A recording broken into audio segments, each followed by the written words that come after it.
Okay, so I think now we're going to move on to adding or working with rather the add.xaml page. So I'm going to set up the icons in the app bar. I'm going to add the text box where the user can type in a new note, set all the properties accordingly. Then I'm going to work on the navigation.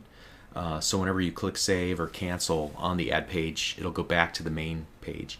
And also whenever you click the add button on the main page, .xaml, it'll go to the add page. So just a little more setup. This isn't going to be a very difficult video at all, but we will need to do a little rework of things we've already done. So starting off with the add.xaml, let me size this down. Adding a new note. So what we probably want here is a nice text box. Should be easy enough. Text box, and we'll name it edit text box. I guess we could call it add text box. That would be fine. And from a ton of examples, I know I just want to do this horizontal alignment and the vertical alignment so that it pretty much takes up the whole area in the content panel. And that's pretty much it for now. And you can see it pretty much takes up the whole area in the content panel. That's great. And I'm going to want to enable the app bar. Whoops. Again, we're not going to use the menu items, so I'm just going to go ahead and delete those guys out. I will have a cancel and a save button. So I think I need to bring over a cancel and a save button. Let's see. Here's cancel, so I can get it into our project. And while I'm thinking about it, and let's go ahead and get the save. There we go.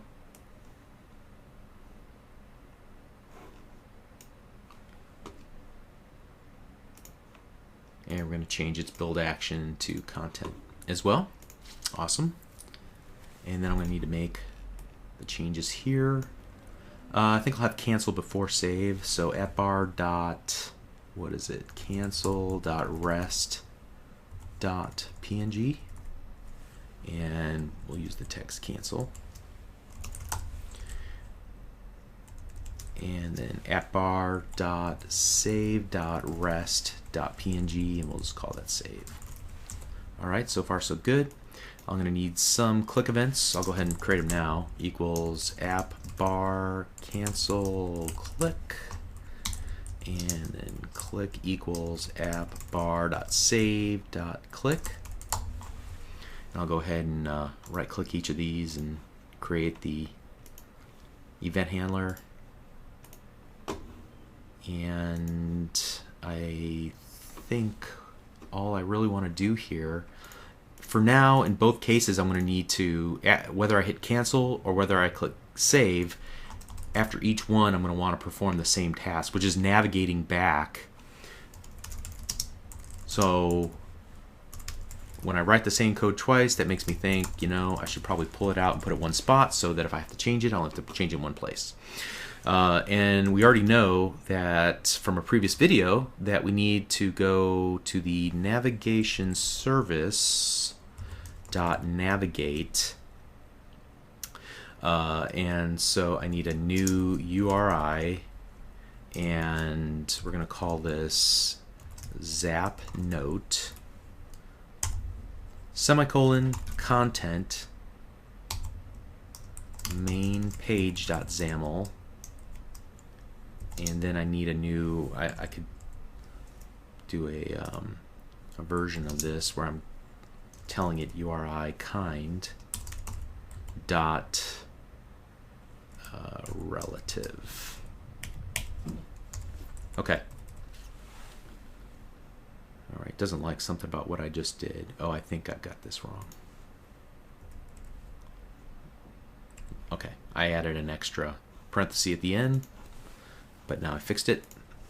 So here I'm going to put save the new note, and then I'm going to call navigate back. And here we'll just navigate back. And that should work. Okay, that's cool. And then I think the only other thing I want to do in this video is go back to mainpage.xaml,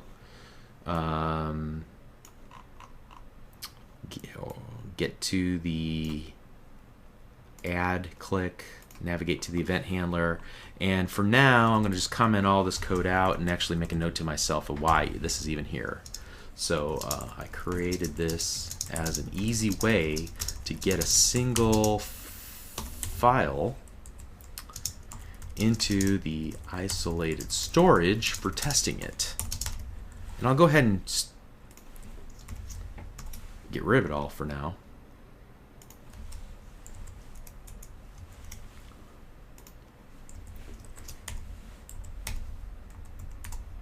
But I'll leave it in there just for reference. So what I'm going to want to do here though is navigate to the add.xaml page. So it's pretty much the same code as before, and because I don't like to type, and because I just wrote this code, despite my warnings about copy and paste, I'm going to do it anyway because I'm feeling a little crazy right now and a little lazy. So here we go. I think that'll work though. So let's go ahead and test what we've done. Run the app. Okay, so I'm going to click the plus button now. Whoa, something's not right. Let's see what I've done wrong here.